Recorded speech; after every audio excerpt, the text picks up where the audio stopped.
Good morning, everybody. So glad you're with us here on The Plus. Happy to have you along. Of course, the big story continues to be the elections and what happened last night. The biggest race really came down to the wire. It did, but voters decided to make changes to the state's abortion amendment.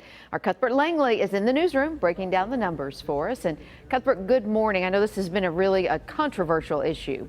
It has, Amy. I mean, on both sides, there's been a lot of money spent on both sides of this issue. It's been probably the most talked about ballot measure here during this election cycle. Here's specifically what happened last night. You can see these results. 53% of voters decided to make changes to this amendment. So what does this mean for you? Basically, the amendment now says that lawmakers can add or change any laws regarding abortions. The state legislature now has the power to enact laws creating waiting periods for abortions or banning abortions to women who have been a victim of rape or incest or have major health problems. And as we said, a very hotly contested race with lots of money being spent on both sides. But get this, the supporters of voting no, the folks who lost this race, actually ended up outspending those who supported the changes 2-1. The votes basically came down to urban versus rural areas. Nashville, an urban area, for example, voted no, whereas mostly every other rural area in the state voted for changing the amendment.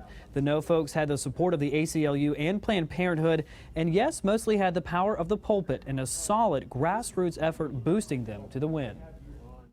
A lot of churches have just come on board in such a big way, and we've had a grassroots effort for the last year, actually just reaching out to communities and taking it county by county. Now here's a little bit of nationwide perspective for you. Tennessee was one of 3 other states that had abortion measures on the ballot last night, but this was the only state to pass such a measure. And now we are the 4th state to have abortion specifically mentioned in the state's constitution. So definitely a lot of changes on the way, and a fight seems to be brewing because folks from Planned Parenthood say this fight is not over. So it'll be very interesting to see how things go once the legislature starts back up next year. We're live in the newsroom this morning. Cuthbert Langley, News Channel 5 HD. All right, Cuthbert, thanks for breaking down the numbers. Some other top stories we're watching this morning, and another big election issue. Wine in grocery stores. It is going to happen in Tennessee now. The referendum was on 78 ballots across the state, and it passed pretty much everywhere. As it stands now, grocery stores will start selling the wine on grocery store shelves July 1st of 2016. Big race up in the bluegrass state that the whole nation was watching. It's the U.S. Senate racing. Mitch McConnell in Kentucky, he was able to stave off the challenge by Democratic contender Allison Lundergan Grimes. And here in Tennessee, Lamar Alexander, you see right there, defeated his challenger Gordon Ball. Republicans really did well nationwide, the GOP seizing control of the Senate and strengthening their hold in the House.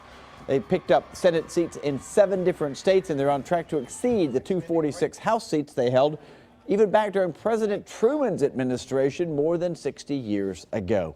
Well, despite the election yesterday, Metro Council members still met last night. A public hearing was held surrounding salaries for council members and the mayor. Up for discussion, raising Nashville Mayor Carl Dean's salary by 1/3, or by about $43,000. Council members are up for a $6,000 to $7,000 raise as well. If the measure does pass, it would be the first time in about a decade that the salaries would actually go up. A big change in taxes in Sumner County. The commission voted to raise the property tax rate by 48 cents to $2.50. According to the Tennessean, that's still lower than Sumner's neighboring counties. Wilson County residents pay $2.57, Robertson $2.96. Davidson County sees the highest tax rate of Sumner's nearby counties at just over $4.50. In other news, right now, a man suspected of a violent kidnapping is in custody thanks to a SWAT team. SWAT arrested Keaton Cox yesterday. He and another man are accused of beating a man, taking him from his home and forcing him to take out money from an ATM. The other man, Antonio Williams, is still on the run. If you know where he is, call Crime Stopper 74-CRIME. There is a cash reward. A home invasion in Antioch ended up with the would-be robber dead. Police say a 26-year-old burst into the home on Long Branch yesterday morning, threatened the couple living there with a gun. At some point, however, the husband pulled his own weapon and shot the robber several times. The robber tried to run away but collapsed and later died at the hospital. His name has not yet been given to us. No charges are expected against the homeowner. We have new information about a deadly accident in Antioch. Police have identified the man killed as 52-year-old Jerry McClendon. McClendon was driving on Nolensville Pike yesterday afternoon when an SUV tried turning left onto Nolensville Pike from Ocala Drive. He pulled into the path of McClendon's car and was hit in the driver's side. McClendon was taken to the hospital where he later died. The driver of the SUV, 42-year-old Gisela Penelota, will be charged for driving without a license. Investigators are still working to determine which driver had the green light. New details on that deadly crash involving 4 Portland high school teenagers. 2 teens died near Highway 109 and Old Highway 109. The THP says those 4 apparently pulled in front of a tractor trailer while coming back from a bowling match. They were all on the Portland bowling team. 16-year-olds Austin Osborne and Kayla Perdue died. The driver, 16-year-old Justin Lemons, is in critical condition at Vanderbilt University Medical Center, and 17-year-old Caitlin Taylor was stable but had surgery yesterday. The school district released a statement saying that all scheduled events today have been canceled.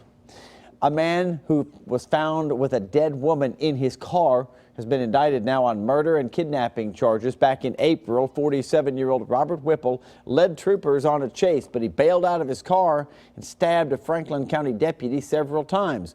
During a search of that car, investigators found the remains of Bridget Haley in the front passenger seat. Whipple's behind bars this morning down in the Franklin County Jail. 2 men who robbed a convenience store were busted because their getaway car's tags had expired. A Hendersonville officer noticed a window missing at Curtis Crossroads Market Monday night. While investigating, he heard a car start and take off. 2 other officers pulled the driver over, and that's when the cops found several packs of cigarettes and cigars, which matched the items stolen from the store. Joshua Gray and Dale Cohn both face a number of charges.